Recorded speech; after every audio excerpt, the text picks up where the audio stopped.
ത്രികോണങ്ങൾ എന്താണെന്ന് നോക്കുന്നതിന് മുമ്പ് നമുക്ക് ത്രികോണം എന്താണെന്ന് എല്ലാവർക്കും അറിയാമോ? അറിയാമോ?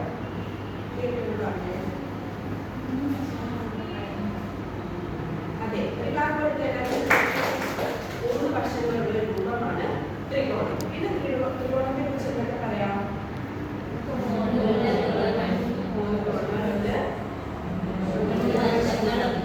Very good. എല്ലാവർക്കും ഒരു ക്ലാസ് സ്വാമി കൊടുക്കുന്നു. ഓക്കെ, ഇനി നമ്മൾ എന്താ പഠിക്കാൻ പോകുന്നത്? തുല്യ ത്രികോണങ്ങളെ പറ്റിയാണ്. തുല്യ ത്രികോണങ്ങൾ എന്ന് പറയുന്നത് എന്താണ്? ത്രികോണം എന്ന് പറയുന്നത് ഒരു വശം ഒരു ബഹുഭുജമാണ്. അപ്പൊ ഈ ബഹുഭുജം എന്താണ് ആർക്കെങ്കിലും അറിയാമോ? എന്താണ് വെരി ഗുഡ്. എല്ലാവരും സർട്ടിഫിക്കറ്റ് ഒരു വർഷം ഉള്ള അളവിലോ അതോ വർഷമുള്ള അളവിലുള്ള ഞാൻ ടീച്ചർ ഇവിടെ രണ്ട് ജോലി ട്രയാങ്കിൾസ് വരയ്ക്കാൻ പോവാണ്.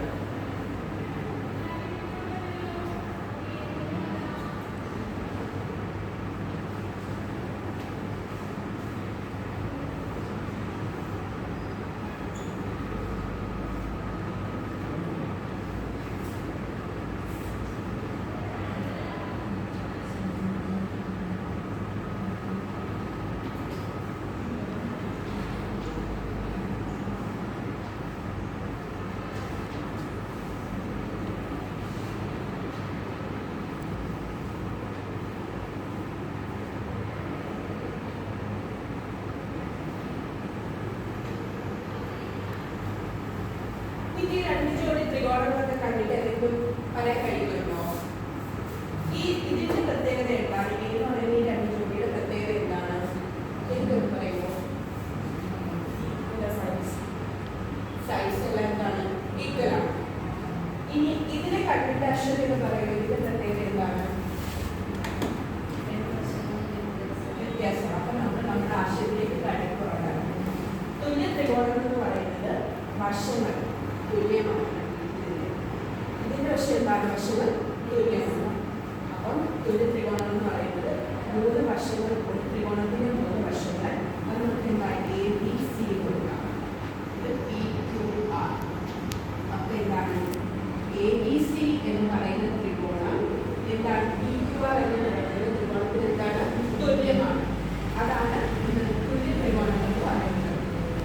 ഇതിന് വേറെ പ്രത്യേകതകളുണ്ട്. എ ബി സി എന്ന് പറയുന്ന ത്രികോണത്തിന്റെ വശങ്ങളെല്ലാം തുല്യമല്ലേ? അപ്പം അതിനെതിരെയുള്ള കോണുകൾ എന്തായിരിക്കും? തുല്യമായിരിക്കും.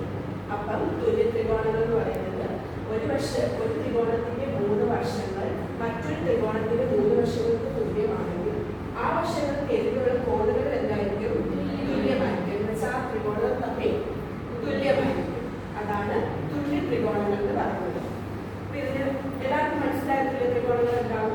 അതൊന്നും ഒരാൾക്കൊന്നും പറയുക. ഡെഫിനിഷൻ അറിയാം, പറയുമോ?